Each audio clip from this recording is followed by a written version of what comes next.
지난 주간에 런던의 한인교회 집회를 잘 다녀왔습니다. 이끌어 주신 하나님께 감사드리고 또 격려해 주시고 기도해 주시고 하신 우리 성도님들 한 분 한 분에게 깊은 감사의 인사를 드립니다.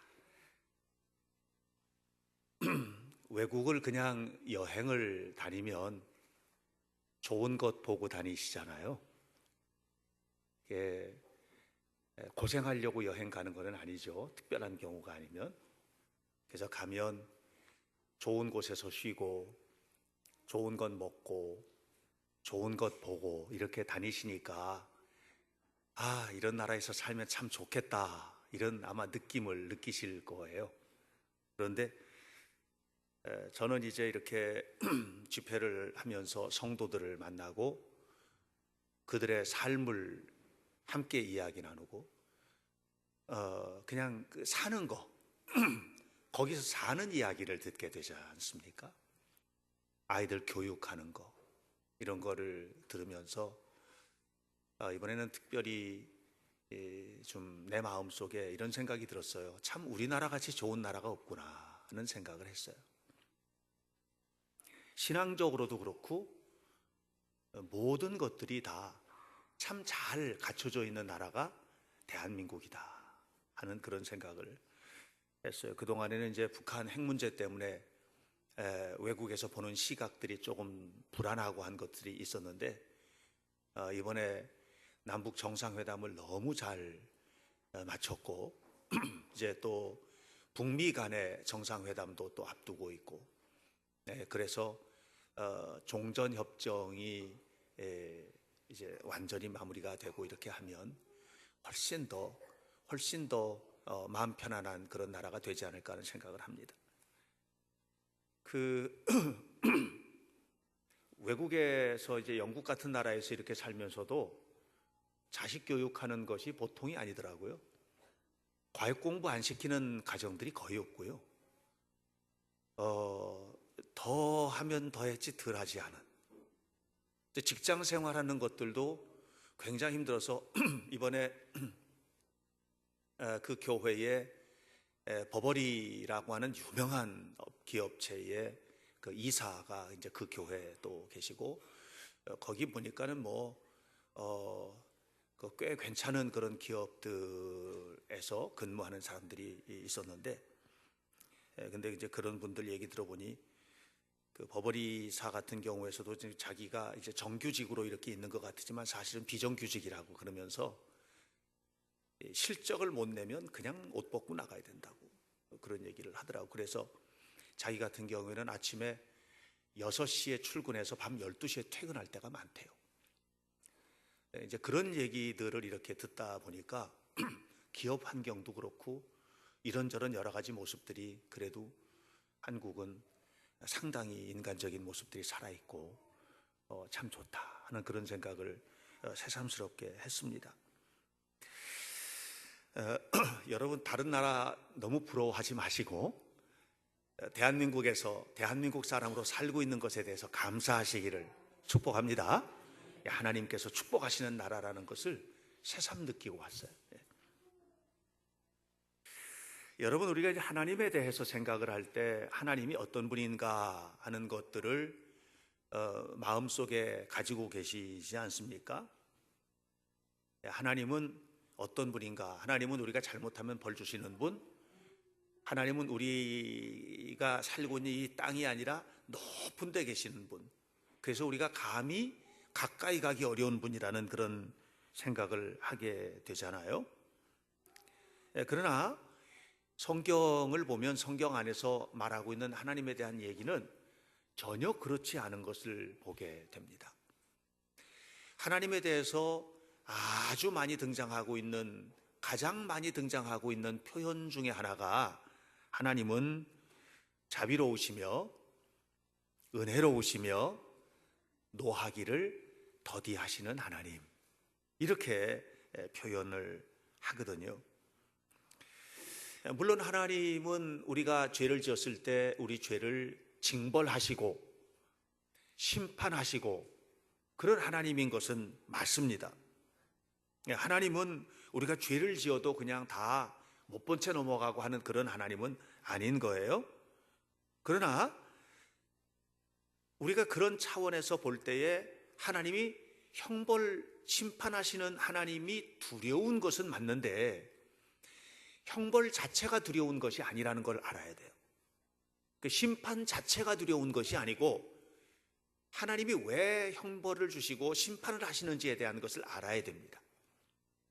다시 바꿔 말하면 우리가 정말 두려워해야 될 것은 때로는 심판하지 않는 하나님이 두려운 거예요. 왜? 우리가 죄를 지으면 그 죄가 깊어지고 그 죄가 깊어지면 하나님의 생명으로부터 끊어진다는 사실을 알아야 돼요. 그래서 정말 두려운 것은 하나님의 생명으로부터 끊어지는 것이 두렵고 진리로부터 이방인이 되는 것이 두렵고 또 하나님께서 주시는 복으로부터 단절되는 것을 두려워해야 되는 겁니다. 다시 바꿔 말하면 하나님의 심판이 두려운 것이 아니고 죄가 두려운 것이고 이 죄로 말미암은 결과를 두려워할 줄 알아야 되는 것이죠. 이 마음을 갖게 되면 심판하시는 하나님이 두려운 하나님이 아니고 나를 사랑하시는 하나님이라는 것을 알게 됩니다. 여러분, 자식을 사랑하는 부모는 자식을 경책하고 때로는 매로 종아리를 때리는 것을 나쁘게 생각하지 않거든요. 왜냐하면 그것을 통해서 우리 아이들을 어떻게 키우고자 하는 마음이 있는 것과 하나님의 마음은 똑같다는 것을 아셔야만 합니다.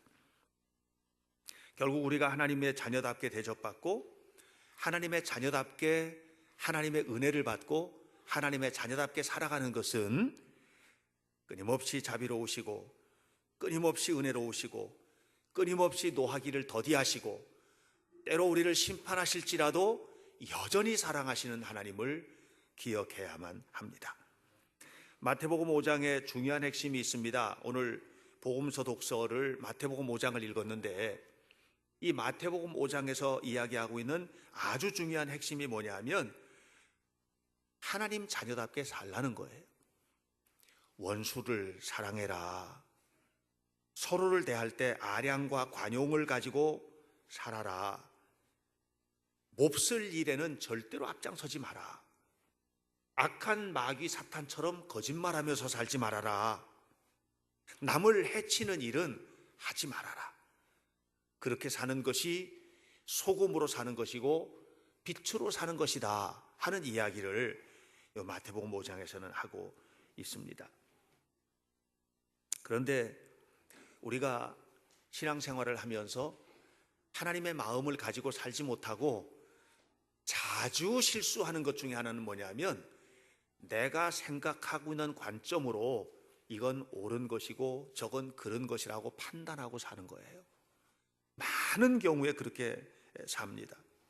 심지어는 때로 따르는 어떨 때는 이런 경우도 있어요. 내가 마치 하나님이나 된 것처럼 판단하는 경우들도 생겨요. 그건 너무너무 실수하는 겁니다. 여러분, 그래서 그렇게 하다 보니까 뜻밖에도 교회가 절대로 들어서는 안 될 이야기를 때로는 듣기도 하는데 교회가 사랑이 없어.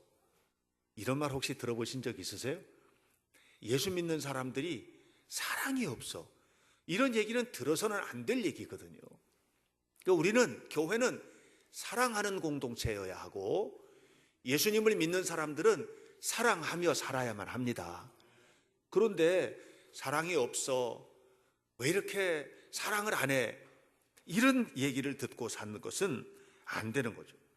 그러다 보니까 뜻밖에도 교인들이 서로 간에 속 깊은 것을 서로 털어놓지 못하는 거예요. 내 마음속 깊은 것을 좀 내놓고 기도해 주세요 하고 서로 위로하고 힘을 주고 이렇게 해야 되는데 심지어는 아주 가까운 사이일지라도 속에 있는 아주 중요한 내용은 얘기하지 못하는 경우들도 생겨요. 왜 그럴까요? 그게 판단의 대상이 돼서 그래요. 서로 내놓고 기도하고 서로 위로하고 이렇게 살면 참 좋은데 그렇지 못하고 그게 이 입에서 나온 것이 다른 사람의 입에서 또 돌고, 그래서 그것이 나에게로 다시 돌아오는 경우를 이렇게 경험하게 되면 내가 다시는 말하지 말아야지 하고 이렇게 이야기를 하게 되는 거예요. 사랑하는 여러분, 교회는 사랑하는 공동체가 되어야만 합니다. 예수님께서 말씀하셨습니다. 사랑을 하는데 원수까지 사랑하라, 이런 얘기를 하시면서 마태복음 5장 46절에 너희가 서로 좋은 사람끼리만 사랑하면 그게 무슨 예수 믿는 사람이냐, 너를 미워하는 사람도 사랑할 수 있어야지. 서로 좋은 사람끼리 사랑하는 거는 세리들도 한다, 이방인들도 한다, 심지어는 마귀도 자기들끼리는 사랑한다, 이렇게 성경에서는 이야기를 하고 있는 것입니다. 믿는 사람과 믿지 않는 사람의 차이는 무엇일까요? 마태복음 5장 48절에서 말합니다. 하늘에 계신 너희 아버지처럼 사는 것이 믿는 사람이다. 하늘에 계신 너희 아버지의 온전하심처럼 온전하게 살아. 그렇게 사는 것이 하나님을 믿는 사람이다. 이렇게 우리에게 권면을 하셨습니다. 다시 말하면 믿는 사람과 안 믿는 사람의 차이는 하나님을 닮느냐 닮지 않느냐의 차이인 거예요. 여러분, 우리 현대교회 성도들은 하나님을 닮은 마음으로 살아가시기를 축복합니다. 하나님을 닮는다는 것은 무슨 말일까? 하나님의 아량을 배우는 거예요. 넉넉한 마음을 배워서 사는 겁니다. 여러분, 예수 믿는 사람들이 넉넉해져야 합니다. 예수님을 믿는 만큼 넉넉해지셔야만 합니다. 우리 하나님은 얼마나 넉넉하시냐 하면 창조하신 후에 아담이 범죄했지 않습니까? 그래서 하나님의 등을 돌렸어요. 그런데도 사랑하셨어요. 여러분, 그 이후에 인간의 역사를 보면, 성경의, 구약 성경의 역사를 보면 끊임없이 하나님을 배반하고 또 배반하고 등을 돌리고 또 배반하고 이렇게 살았어요. 그런데 우리 하나님은 그런 우리를 향해서 특별한 구원을 준비하시고 특별한 사랑을 준비하셨는데 아들까지 아낌없이 넘겨주셨어요. 그리고 우리를 구원해 주신 것을 여러분 아셔야만 합니다. 이것이 하나님의 아량이고 하나님의 마음의 넉넉함인 것입니다.